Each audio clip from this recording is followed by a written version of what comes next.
Hey guys, welcome back to my channel and Scream 2 is up next. So if you have seen my previous review of the Scream franchise, which is Scream, that is the only movie I had actually watched in this franchise, and I've seen it a few times, I think a couple of times in the 90s, and this is the third time that I watched it a few weeks ago. Now, last night I had watched Scream 2. So I'm really surprised at how much I'm actually enjoying it. It is a little bit dated. I think this came out in 1997, so the very next year. But I've never watched it before. It is kind of dated because that kind of college stuff. It kind of reminds me of Urban Legend. Those kind of movies. Sorry, what is it? I know what you did last summer. It's kind of got those kind of vibes. All beautiful people in college, people in their 20s pretending to be people in their late 20s pretending to be like teenagers. But this time at least it's in a college, but they are supposed to be like 18, 19, and these are people in their 20s. So excellent cast, good cast of people who I've enjoyed in several movies. I'm going to read out the names. Of course, you've got Nev Campbell, or is it Neve Campbell? I think it's Nev Campbell. David Arquette, of course, returning from the previous movies. Courtney Cox, who at that time was Courtney Cox Arquette. Sarah Michelle Gellar, surprised to see her here, but on hindsight being 2020, I do remember that her name was actually attached to this movie. So this was the year that I think that she also started appearing as Buffy. Jamie Kennedy, who is pretty young, one of the most annoying actors I've ever seen, but he's not that annoying in these two movies. Laurie Metcalf, who I know more as Sheldon Cooper's mom in Big Bang Theory, and her one episode of appearance in Frasier as Nanny G. If you're a Frasier fan, you will actually know that. So I've known her more as a comedic actress. Elise Neal, Timothy Olyphant, who I did not almost recognize at the beginning, Jada Pinkett, and Liev Schreiber. And I was surprised. I did not know how much of this movie is actually shown in Scary Movie. I knew it was Scream, and then it was the other movie, I Know What You Did Last Summer. I didn't know they actually was parodying this movie as well, the beginning scene especially, at the movie theater.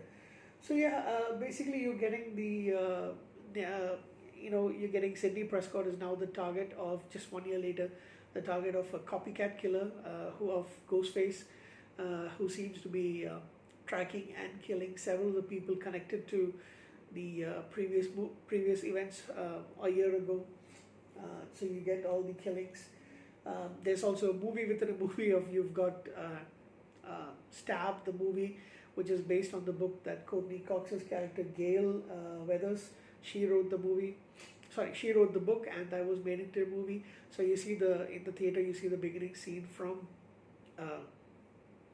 the previous film, from Scream, but here performed by Heather Graham. She looks hot. She looks really hot. And I think this movie came out before Heather Graham made a name for herself as well. She's kind of disappeared, but she was pretty hot at that time. You've also got Rebecca Gayheart, who I did not know was in this movie, as well as Portia de Rossi as two, what do you call them? Sorority girls, something like that. So I kind of have a thing for Rebecca Gayheart. I thought she was pretty hot during those years. Omar Epps got a small role. Tori Spelling as well. She is supposed to be playing Nev Campbell's character, Sidney Prescott, in the movie Stab. And anybody else? A lot of huge names. Oh yeah, I was also surprised to see that the sheriff is played by Louis Arquette. Chief Hartley is played by David Arquette's dad. So that was a surprise. So anyway, I don't think I need to tell you too much about the story because it is from 1997. So at the end, it turns out to be Billy's mom, played by Laurie Metcalf. But she goes by another name, and nobody recognizes her for the most part, except towards the end when it's kind of it's she, and she has. This was the part I found funny. She does. She takes in the best friend of Sydney's new boyfriend. Oh yeah, I forgot to mention the boyfriend is played by Jerry O'Connell, Derek, and his best friend is Timothy Olyphant's character Mickey Alterny, and he turns out to be the Ghostface killer. but he was hired by uh, Mrs. Loomis, pretending to be pretending to be a newscaster, a journalist. She wants revenge for the death of her son. Of course, her son was a psycho, but she definitely wants revenge. So she, um, what is the? She paid Mickey's tuition fee in exchange for killings. This has got to be the most ridiculous thing I've heard in recent horror movies. But the movie isn't bad. That is what I'm going to tell you. Mickey gets killed by Mrs. Loomis. Or rather, she shoots him, but then he does come up. He's not killed, and then finally the lady's about to kill him. So in the end, you've only got Dewey, played by David Arquette, Gail and Sydney left alive.